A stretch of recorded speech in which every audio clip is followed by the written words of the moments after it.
Successful Minds with Patricia Barnowski-Schneider, the show that takes you around the world to share interviews with some of the most successful and relevant people on the planet. Hear their stories and get the most important business lessons they have learned on their road to success and get exclusive advice on how to implement their success into your life and business. Successful Minds with Patricia Barnowski-Schneider is brought to you by the Strategic Advisor Board and your host, Patricia Barnowski-Schneider. Hello and welcome back to Successful Minds. I'm your host, Patty Baranowski-Schneider. Today I'm joined by Martin Kelly, Chairman and Founder of INNOVO. So welcome, Martin. Tell us a little bit about yourself. Yes, I set up INNOVO Net Zero 13 years ago. This has been a long labor of love over that time. But its objective is to find profitable clean technologies and to help halve global CO2 emissions. But I've only been doing this for 13 years, so there was a life before that in technologies, and then before that in turnarounds of medium-sized companies. And usually the turnarounds were based on a mixture of partnerships and innovation. So same toolkit, different global challenge this time. I like how you say you had a life before this. It's like, bear in mind that he's 5 hours ahead of me, and that just seems, I'm getting alerts that Martin is doing phone calls at like 10 o'clock my time, and like 10 p.m. Like, this man doesn't sleep. No, I do finish at 10 generally. So he says. he lives at INNOVO. So now tell us, what are some of the most impactful projects INNOVO has undertaken, and how do these projects demonstrate your commitment to environmental sustainability? And actually, wait, I guess before we even get into that, briefly tell us a little bit about what exactly is INNOVO. Right. So we look for profitable clean technologies, and we scan with our partners literally hundreds of thousands of technologies in the course of a year. Well, they do actually, and they submit to us then those technologies which are very, very promising, and then of those we would take the absolute gems. So the technologies we've got are 1 in 100,000, and the top technologies are 1 in a million, 1 in several billions. So having found them, we then set about how do we commercialize them and make them globally pervasive within the space of the 6 remaining years we've got on this challenge to halve global greenhouse gas emissions. And that requires an international network of executives, and it also requires really substantial amounts of capital, which we are raising right now. So we are raising hundreds of millions for the first of our biorefinery plants. And then we then partner with big companies, cement, steel, chemicals, who have the problem of heavy CO2 emissions, or cities which have the challenge of how to recycle waste and so on. And we then help deploy those technologies in partnership, always in partnership with the client and with the technology provider and with the source of finance. Nice. And we'll get into a little bit, but just so everybody, because it says INNOVO Profitable Net Zero behind you. Yeah. And I think that's one of the unique things that in the world where everybody wants something for nothing, this is a partnership, as you say, where you're helping to have CO2 emissions in a profitable manner. And that's something that you don't hear of. It's not so much that we're going to do this for you. We're going to do this for you, and you're going to be able to make money on it. So I think that is a huge factor, because that was one of the things that attracted me to all of this. It's not that you're saying, say, oil and gas. Oh, no, we have to get electric cars because oil and gas is bad. You're saying, no, it is, but we can fix this, and you can make money at the same time. Yes. So it's, I think that's awesome. But we'll touch on it. But on that point, going back further, I certainly feel that we have a responsibility in this country where I live, in the UK, for being the root cause of all this in the first place. because because we started the Industrial Revolution. And it's very interesting because actually the Industrial Revolution and how that spread so quickly was actually the inspiration for profitable net zero, because they didn't have a COP1 or a COP21 to say, well, I know what, let's pursue the Industrial Revolution to improve living standards and create jobs. No, they did it because it was highly profitable. Right. And it spread like wildfire round the globe because it made so much money for all the companies and countries that use the technology. Mm-hmm. So our philosophy is that that's the way to make net zero technologies spread incredibly quickly. And if you look at what's happened with solar and wind, for example, they are both huge sources of energy now, and they have grown faster and faster the more profitable they've become. Mm. But there's only one snag that it took them 30 years from first profitability to get to the stage they're at now. Well, unfortunately, we only have 6 years left. Right. So, but that's the sort of the principles, if you will, and the inspiration from the black coal industrial revolution that started here in the UK. Yeah, but I mean, we'll touch on it again, but I think people nowadays are starting to realize that this is something important. And like you say, even now with companies where you have to be ESG compliant and whatnot. So, this is really just educating the whole world on what it is you're doing and how get in now while it's hot. So, yeah. Yeah, absolutely. So now tell us, what are some of the most impactful projects Innovo has undertaken, and how do these projects demonstrate your commitment to environmental sustainability? So, funnily enough, the most impactful projects we've undertaken are just now coming to fruition. So we've been looking for technologies, and we've been paying a great deal of attention and focusing on clean technologies, profitable ones. And let me give you an example of what we think is the most impactful technology, but the journey to actually find it and get it to the stage where it's at now. So for millennia, half of the oxygen we breathe on this planet comes from algae in the oceans. And for well over 100 years, algae has actually been farmed as a source of animal feed and biofertilizers and so on, but on an incredibly small scale. But its potential to absorb carbon dioxide is vast, as you can see from the oceans. And it's actually many, many times more efficient than trees. If you have an acre of algae, it will take out a lot more CO2 than an acre of trees, which is surprising. So we started tracking this area of technology, and we saw the first algae company, which was heading towards profitability about 8 years ago. It was small scale, but it had an industrial potential. And so it won an award in Canada. The province of Alberta ran a competition. But then a few years later, what happened to the company was what happens to so many companies. It got snapped up by a big company, a big oil and gas company, as it happens. And whilst that was good for the company, it was not good for the planet. No.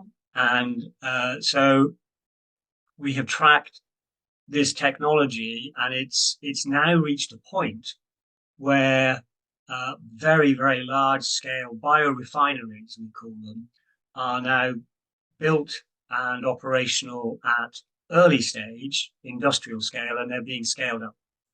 And fortunately, the founders of these companies have resisted the inevitable approaches they've had from, it's not just oil and gas companies, all big companies would like to acquire a technology if it's successful for competitive advantage.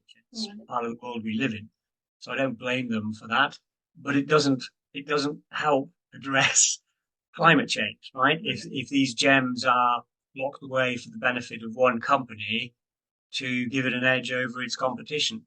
So the companies we're working with now have only in the last literally 12 months hit industrial scale. And we have been working closely with the leading one of them and more closely and less well closely with the second, but they've come through, and they are total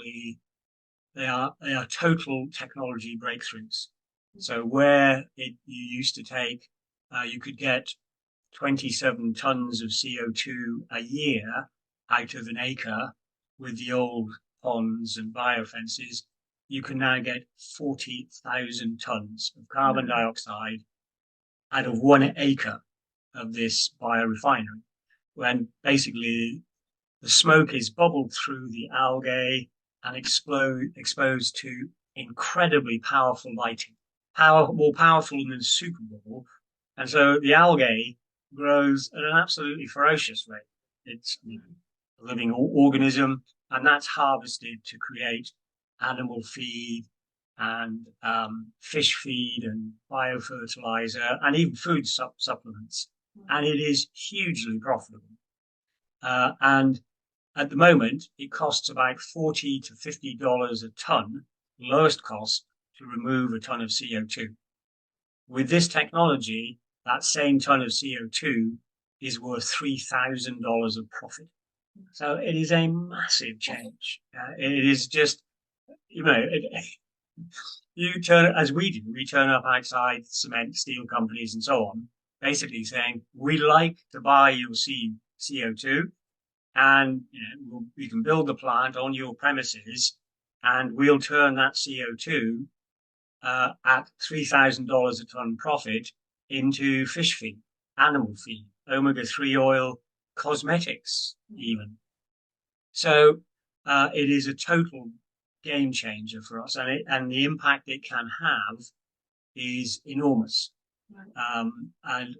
So the only thing now that we're focusing on is raising the capital to deploy it. So one of these plants to do 36,000 tons is $200 million, but it pays for itself inside 4 or 5 years. So it's profitable. So you can build more and more plants. Right. So that would be a long but to the point answer to your question there. Yeah, but I mean, that would make no reason for somebody not to want to do it, because they're going to continue the business the same as they always do. But at the same time, instead of creating bad CO2, they're actually lessening their carbon footprint and making a profit. I mean, there's no reason not to do it. Well, that's right. And in fact, the most common objection we get at the beginning is, well, this is too good to be true. Yeah. How can this be? But you and I having a virtually free video conference call in color would be unimaginable 10 years ago. Right. And, we walk around with a smartphone with more technology than put the first man on the moon. So it happens all the time. Yeah. Well, that's right. That's amazing. Ain't not always the way. Now tell us, can you highlight the innovative technologies that INNOVO is developing or scaling? And how do these technologies offer solutions to current environmental challenges? I mean, you kind of touched on it a little bit, but. I touched on one. There's another one, which deals with waste recycling. And waste recycling is a huge problem, as you know, and nearly all of us now have microparticles of plastic in our bodies at tiny molecular level, but they're there. And this is, when they come back to do archaeology on this era, they'll call it the plastics era because it's everywhere. And so this is a technology that, again, has been around for a while, 10 years or so. In fact, it was developed, I believe, by the American military first. That's usually the way with these technologies.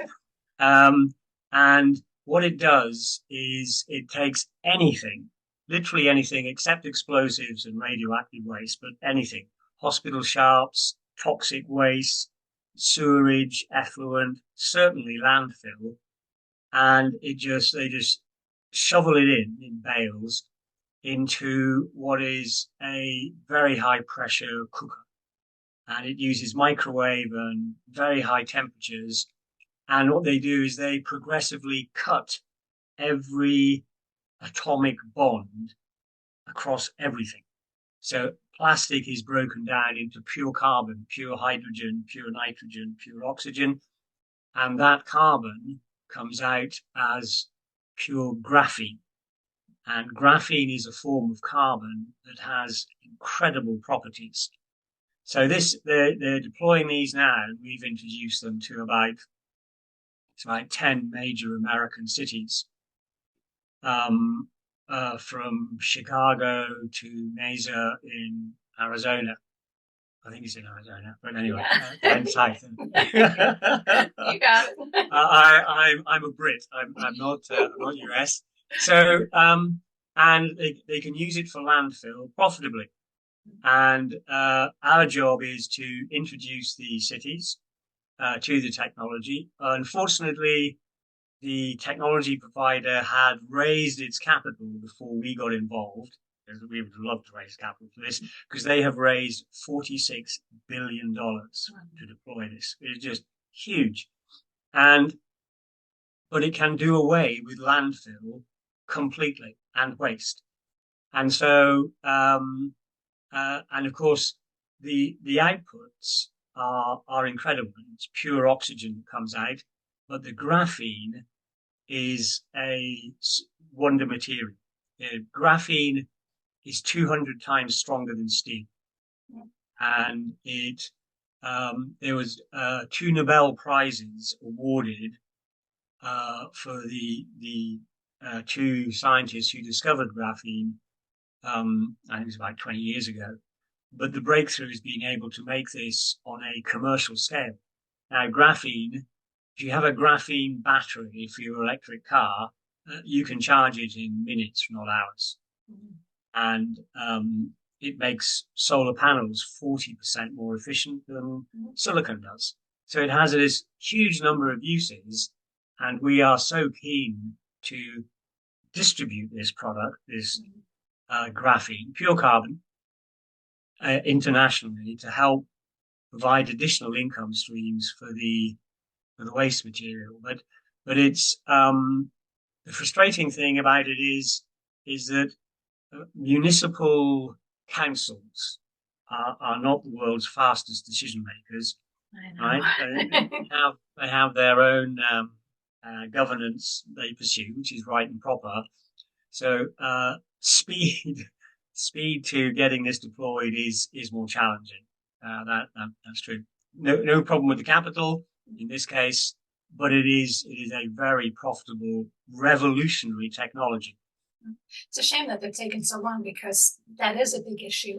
I know it gets to the point with like recycling and landfills, there's nowhere left to put this. Like I heard even in Canada that they have to ship it to another country, because as big as Canada is, there's no more room to put this. So if you found a place to put it that doesn't take up space but actually produces something, why would you not jump on top of this? Absolutely. Absolutely. Well, and it's not that Canada doesn't have the space, it's that Canada doesn't want it. I can't blame them there. But. I think Canada has the space if it wanted to, but then who wants to put landfill down with all the associated problems? And in fact, China stopped taking it. So it's now other countries, and it's always the poorest, least developed countries who end up taking the trash. Story of human civilization, or the lack of it, I suppose. Right. But this makes that trash profitable. Right. We call it from trash to treasure. I mean, that's a good slogan. Yeah. But that's a good example. There's another technology we found, speaking of trees earlier, which actually accelerates the growth of trees. Okay. So all these trees that are planted, if you plant a tree today, it will not do anything for the climate this side of 2030, because the carbon you have to emit, planting it and taking it to the site and so on, is greater than carbon dioxide that a sapling will take out of the atmosphere. So this is a very simple but clever patented technology. And what they do is, so you know when you go to the garden centre and you get a small sapling of a mighty tree, which is basically a twig with a small plastic pot around the bottom. And most people leave that twig in the pot, and the garden centre leaves it in the pot for way too long. So when you take it out of the pot, it has a tight root ball. And actually, those roots should have been stretching out into soil a lot sooner in their life. So this technology takes it out of that small pot almost as soon as the roots hit the side. So it's a bigger pot, and it's about it's the size of a normal flower pot and bigger, but it's in biodegradable material. So you just plant it directly. So the impact it has, first of all, the trees survive at twice the rate, and they grow twice as fast. So within 6 or 7 years, you're at tree canopy level. Those little saplings you've planted have doubled in size because their roots are 2 or 3 times greater. So, and then what they do then is they use satellites to measure the tree canopy to generate carbon credits to actually make further income from trees by selling the carbon credits. Wow. Sounds like a good, what's the word? A good team effort on everything. Yeah, it is. It's a good combination of technologies and so on.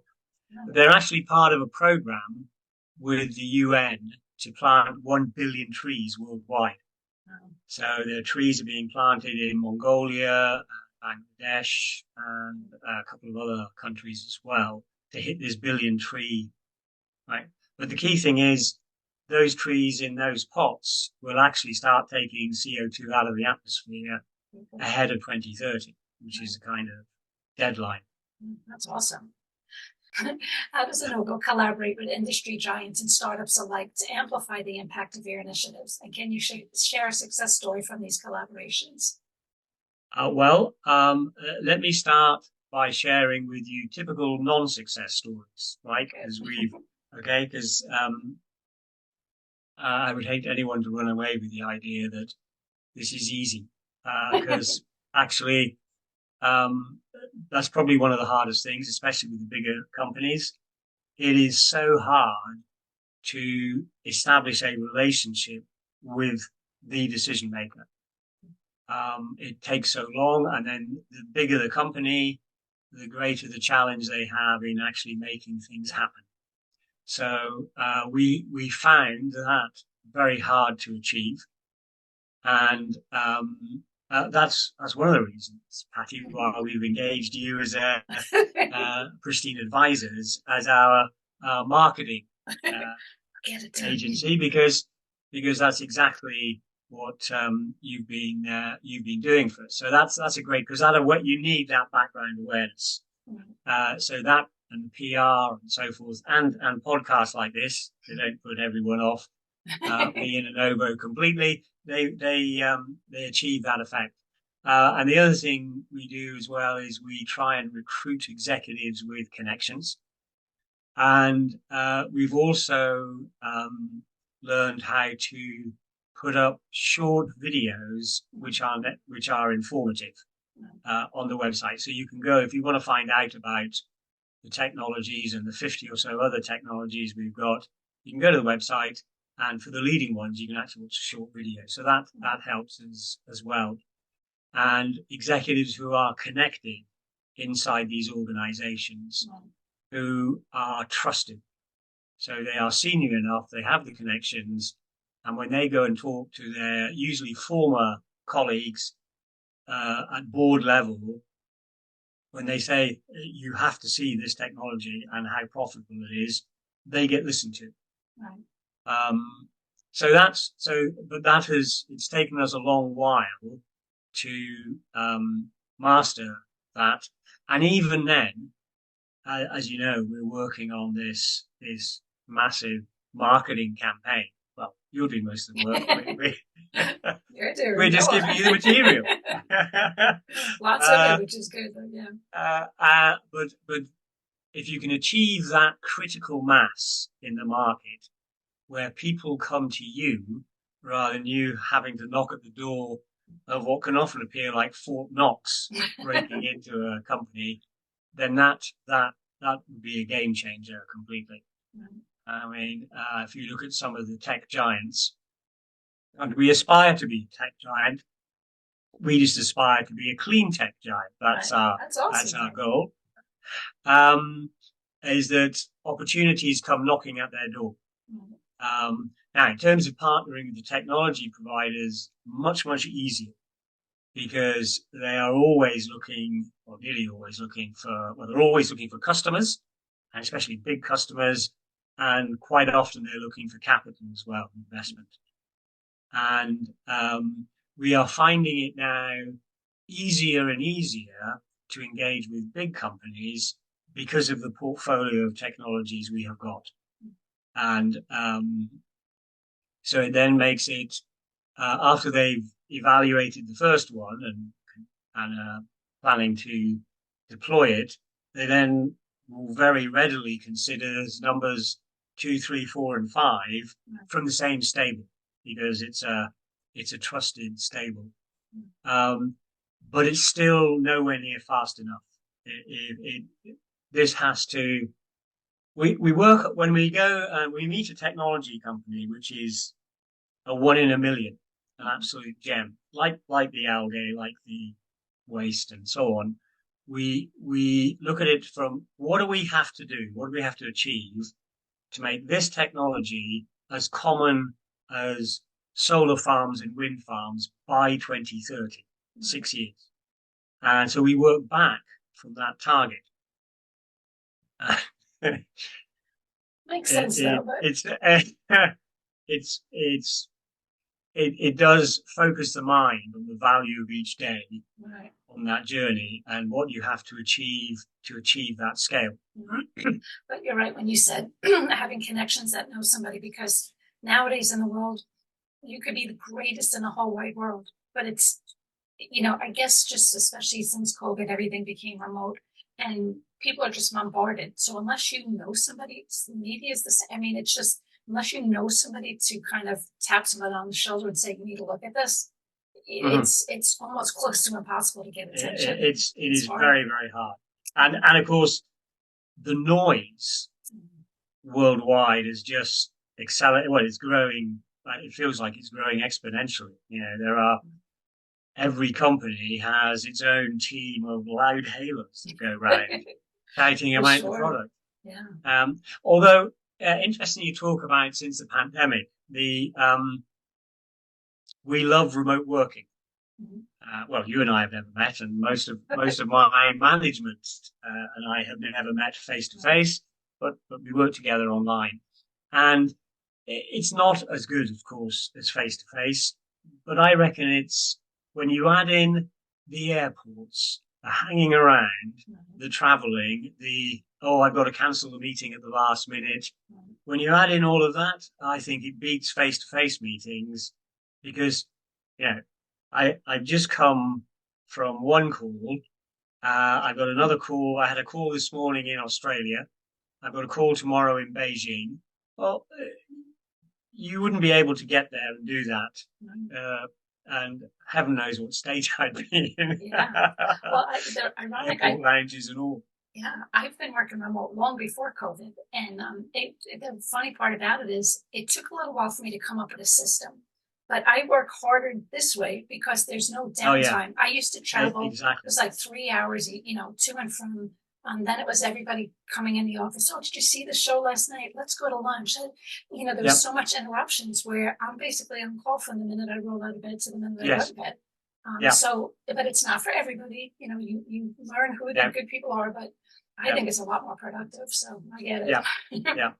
My wife, Pamela, is very keen for us to get a bigger house so she can't hear me.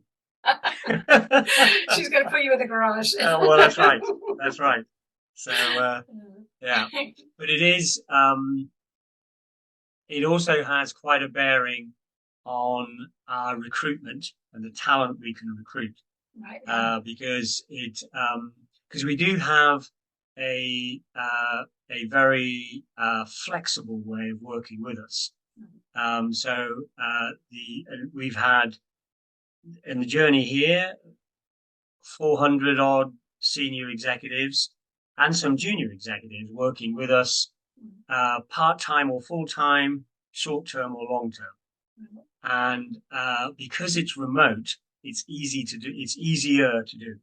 You know, we have guys who are working full 5-day week. Well, not many people work 5-day week now. Go to the office 5 days. Right. Hybrid working, but they can work 2 hours, 3 hours, 4 hours with us, and still feel they're doing something that is both profitable to them and doing something which is impactful to the climate. And we have in the spirit of profitable net zero, we also have, it has to be profitable to work with us.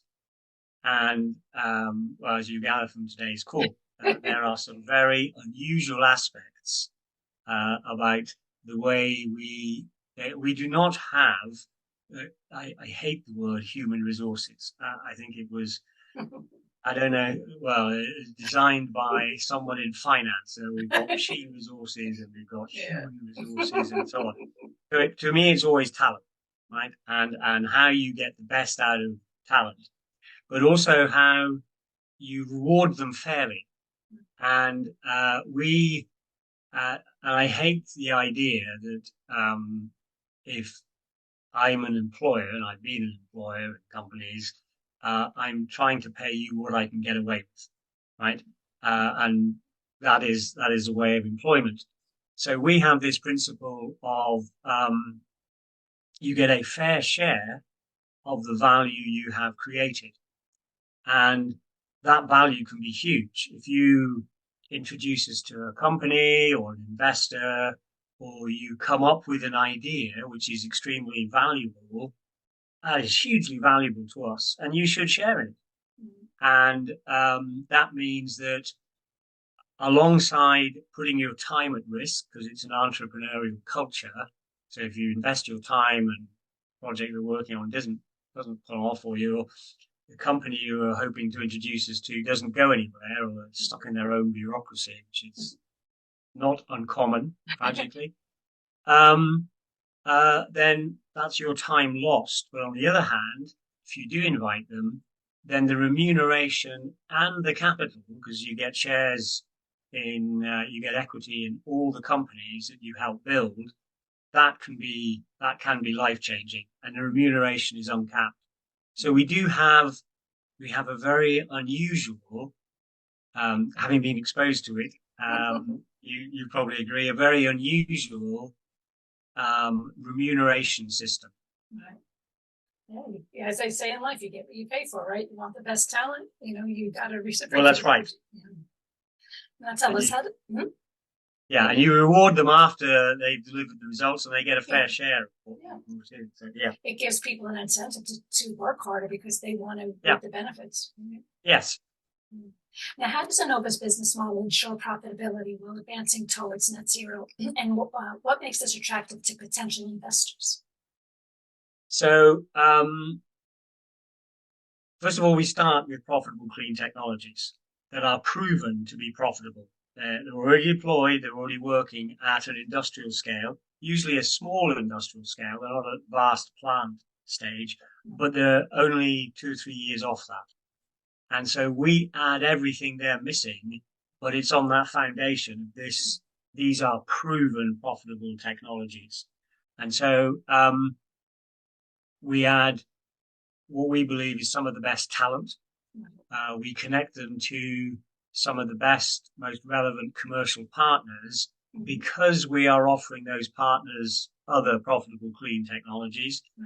And because of our, I wouldn't say it's obsession, but it's getting close to being obsessive about profitability, we have to be able to get very robust returns for our investors. And investors are the financial investors, but also the talent that invests in these businesses. Right. And we found actually, because of the remuneration system, a lot of technologies that are borderline, they just don't attract our talent to work on.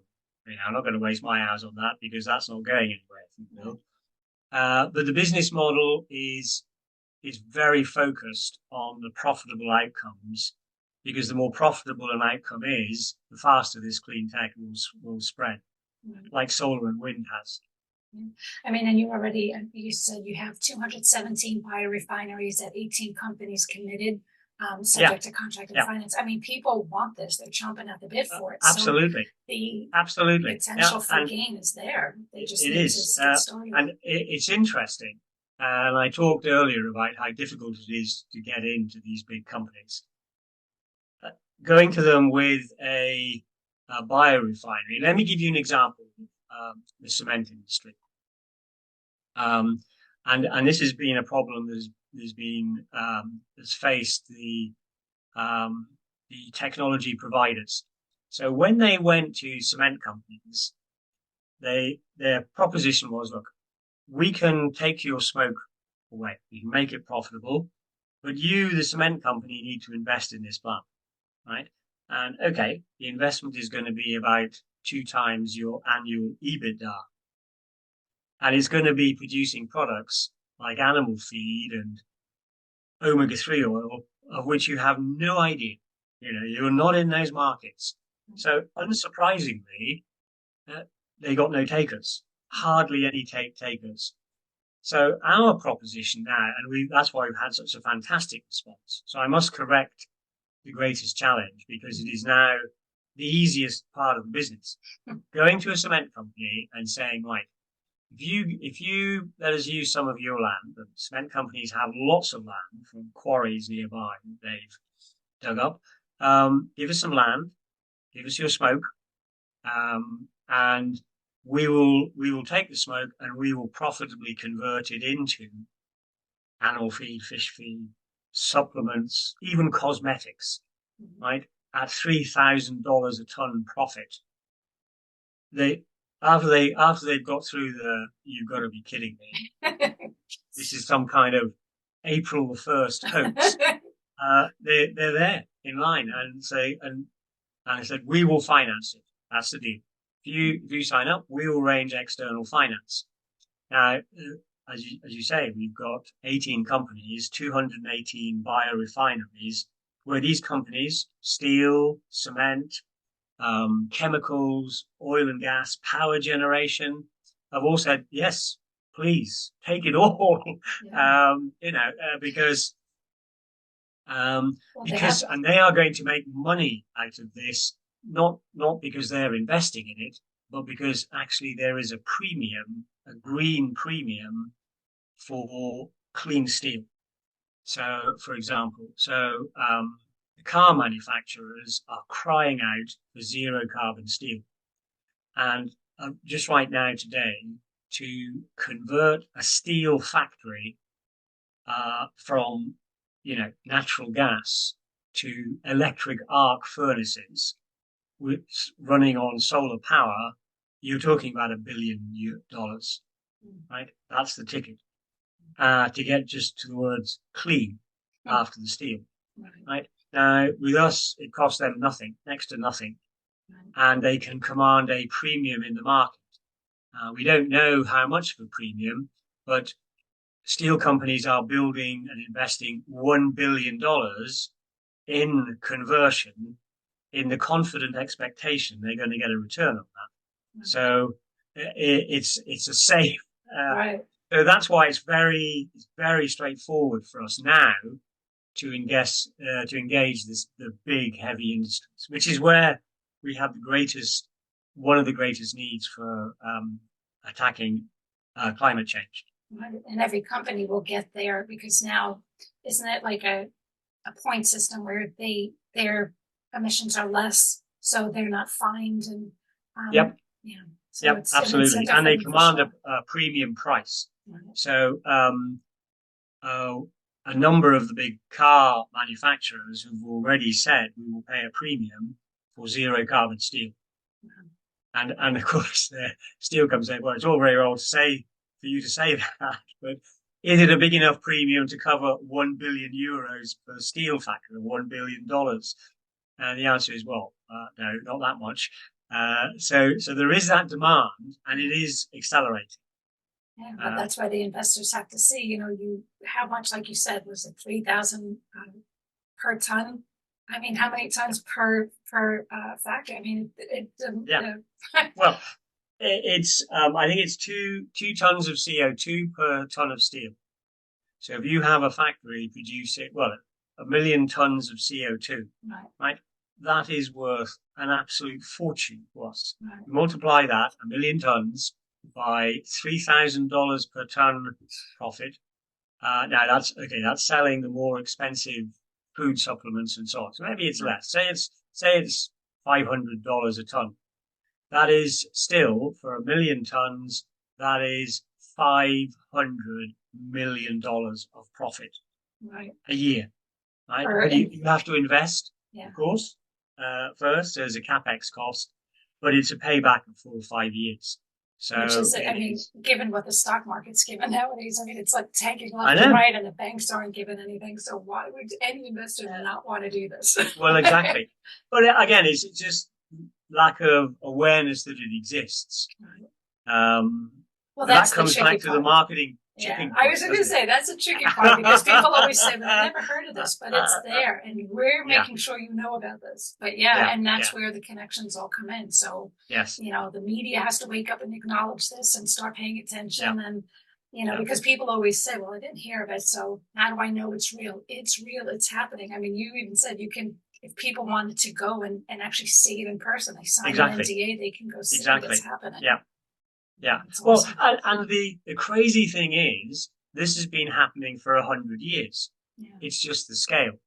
Using a pond outside is not sophisticated at all, and is very inefficient. And then, putting them all through these perspex tubes in a fence. Right. It's more efficient, but it's still nowhere near as efficient enough. But putting them into tanks which have Super Bowl lighting, Super Bowl LED lights within 6 inches of any algae in that tank. Right. That algae, and if you feed it super nutrients as well, and you use machine learning to manage the growth cycles, then that stuff is going to grow like nothing on earth. And you don't have to worry, like you said, with the ponds. You don't have to worry about climate. You don't have to worry about it. It's a rainy month. We got no sunshine. Exactly. Or that the ponds don't work in. Ponds are not a good idea in Norway or Sweden, right? Yeah, but you have that solution, which is awesome. Yeah, exactly. So, I think the best way to describe where we are right now is tantalizing, right? Because after all the years searching and evaluating, and then the technological progress, we've found the technologies. We're finding the capital. 46 billion has gone into the waste recycling, as I say. Tragically not through us, but that's all right. We're raising. You can see we're raising that amount on the others. Yes.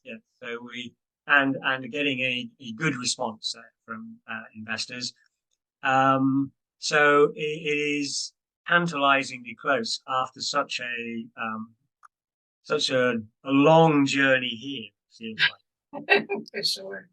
Now, how does Innovo attract and reward the best talent? How can Innovo offer uncapped earnings and life-changing capital? And what is retrospective fairness? So, retrospective fairness, we apply not just to talent, but right across the board. So, retrospective fairness, because if the contract we have with any partner organization, any supplier.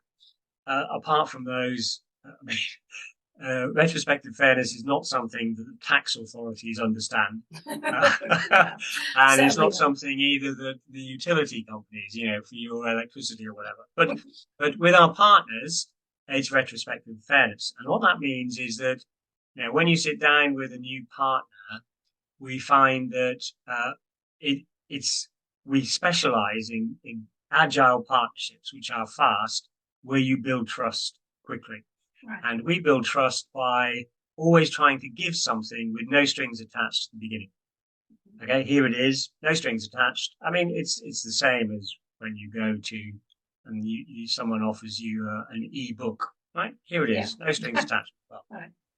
The only string attached is we have your email address and contact with you. And that will spam you, but but you get the general picture. Yeah. So, retrospective fairness means you do not have batteries of lawyers on both sides working out if this happens, then that's the result. Right. And if that happens, then this is the result, because you can go on forever like that. And the only people that really enjoy that are the lawyers. So we just come to the basic terms, and then either one of us can revisit that retrospectively. And so in terms of how that applies to talent, it means that it is built into our systems that individuals create their own careers. They pursue the direction of travel they want to go to, and also they know they're going to get a fair share of the value they create. And just right now, it's like being, I don't know, at Facebook or Google, what employee number 100 or employee 200 got. But I remember when Facebook listed, in London alone, there was something like, I think there were about 50 instant millionaires overnight because they happened to be in at the beginning with the shares. Now, we're the same in that respect, as you know from today's call. Right? There is huge amounts of equity and shares of vast amounts of income. Because one of these biorefineries, you're talking about $200 million of investment. And you're talking about very substantial amounts of revenue and EBITDA. So just being involved in one of those is a big deal. Being involved in the top co, where we're rolling these out like cookie cutters, is exceptional. And there are no shareholders saying, well, this isn't right. How could we possibly pay, so-and-so who's just joined us 6 months ago and he or she is fresh out of college. How could he earn that much money? How is it possible he can earn more than someone who's a VP in another company? Well, the answer is it's that direct correlation between the value. And I think the fact that it's remote working, because one of the ambitions that I have is that we can recruit. So when we set up any one of these plants, we will have people management on the ground in these countries. Unfortunately, you cannot run a waste recycling plant totally remotely. You can run a lot of it remotely, but you need someone there. So that then gives us the basis for setting up local Innovo centers where we recruit the college graduates, the talent, and because they do need, it's like at that age, they do need a lot of feedback and mentoring and so on. But it means that we can then start recruiting very large numbers of talented individuals who are utterly committed to the mission. One of the things we do not have difficulty with explaining the why of Innovo. Why? Because the world is going through catastrophic climate change, and even the word hoax has disappeared from the lexicon now, hasn't it, with climate change? So everybody can see it. And the younger you are, the more absolutely committed you are to it. I mean, because half of us will say, well, we'll be gone by the time it really gets bad. Well, they're just going to well, we never voice that out loud. Well, you know what I mean. I keep saying, I hope I'm not here, but my grandkids will, you know. Exactly. Yeah, but, okay, this is, and so, in that respect, the intention is to start recruiting and setting up these centers of individuals who can work anywhere, remotely. All they need is the internet connection, and that's pretty well pervasive now. And they earn the internal rate for that job. So if we have an executive working on supporting roadmaps, the roadmaps for us, one executive can be working in Angola, and another one can be working in Wall Street or New York, and no difference in what they get paid. And we can pay the graduate executives in Angola remotely by phone now. So there's no need for middlemen. There's no need for the usual corruption that plagues. It goes straight into their phone bank. So, and it's a great hope, because for every of these projects, we do an economic and sustainability assessment for the local community. So it is a very big part of that. Right. And just so everybody's clear, it's not that he just picks anybody out of a hat. He does his due diligence on who he hires. So it's not, he does pick good people. Yeah. I mean, everybody that you've got on your team has been somebody who is passionate about this. They're dedicated to it. They've got connections. They understand what's going on, and good stuff. Yeah. No, it's and I look forward to moving. Engaging younger talent. Yeah. Because we have the capability, the mentoring, and so on. Right. Now, how can investors, companies, and the media get involved at INNOVO? Like, what's your message to potential partners who want to join you in making a significant environmental impact? Well, I would start by, and in fact, I just came off a call, right, one of the roundtable calls we're running monthly with Vanguard, where the consensus was, don't start with the impact, start with the profit and customers. If you want to it depends who you want to engage. If you want to engage young talent, don't start with the profit and customers, right? You start with the impact, because they're going to face the consequences. But starting with the profit and the benefits to both major customer partners and to investors, then you get their attention. Because there is this big debate, isn't it, at the moment about, are we saving the planet, or are we making money here? Because the two seem contradictory. But you're doing the both. That's the one thing that people don't believe. That's the key. That's the key. In answer to both sides, are we focusing on profitability or sustainability? As you say, we are focusing on absolutely both. But it has to be profit first, because it's not viable. It won't grow as fast as we need it to grow if it's not profitable. Well, that's the tricky part, because everybody realizes this is an issue, but it's, the world we live in. I don't care if it's government or whatnot. Everybody knows what has to get done, but at the end of the day, if they're not making money on it, it just gets swept away. So This is a way that it is a problem. Everybody's clear on that. There's no denying that. And it can be fixed, and you can still make money on it. This is what people need to wake up and realize, that there is a solution.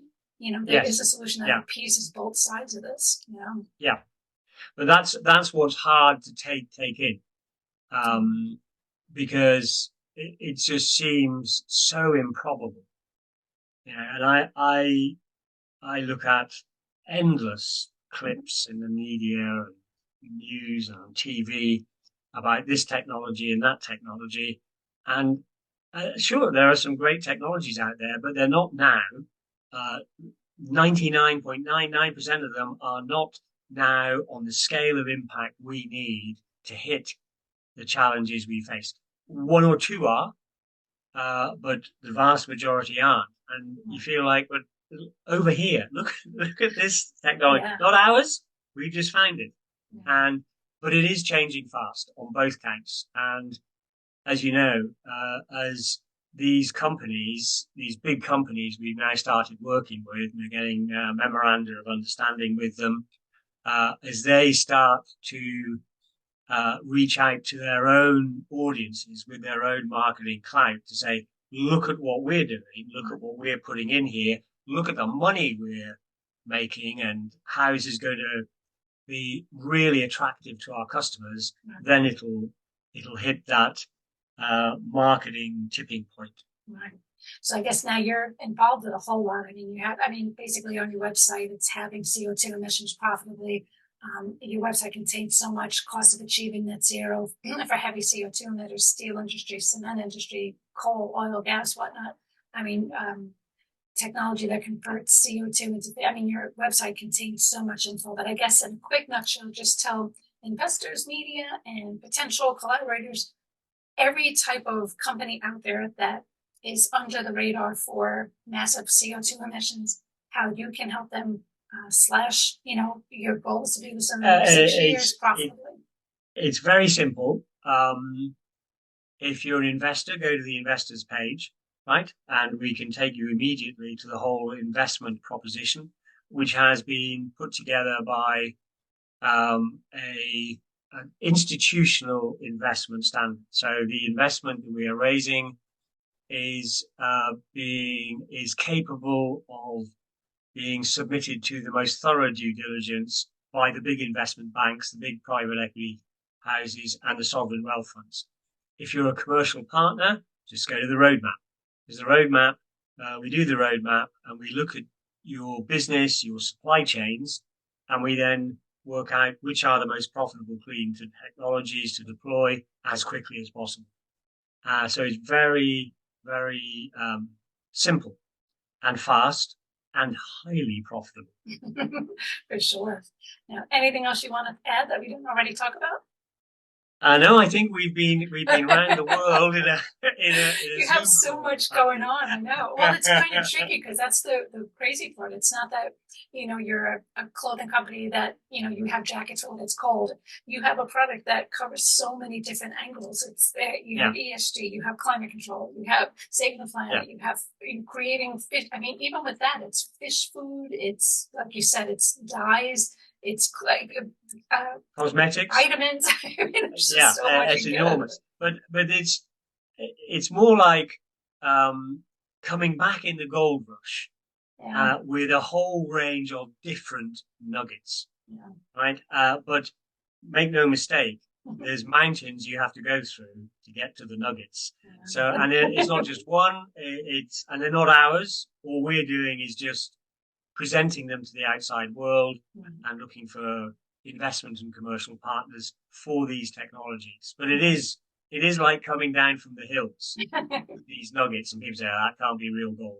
No, I've never seen one that big or that profitable. Well, hopefully now that the world is really starting to see that this is a big issue, hopefully people really take notice that there is a solution. It's not just multiple solutions.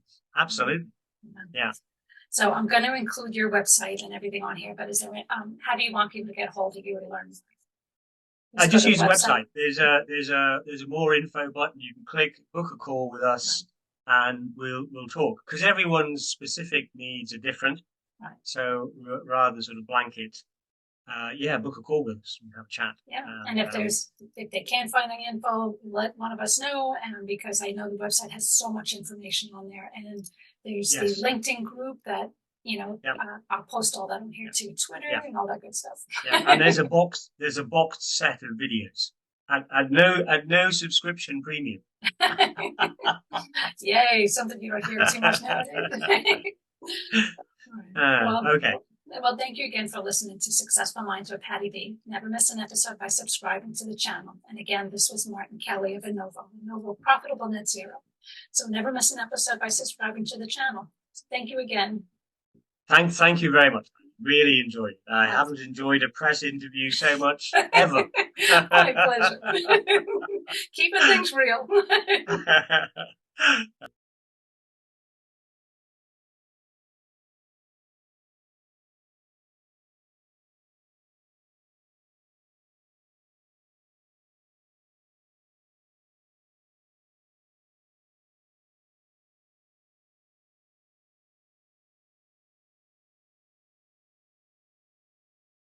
Thank you for listening to Successful Minds with your host, Patricia Barnowski-Schneider. Please leave your feedback and visit strategicadvisorboard.com to get the latest and greatest business advisement on the planet. Follow us on social media for updates, and we'll see you on the next episode.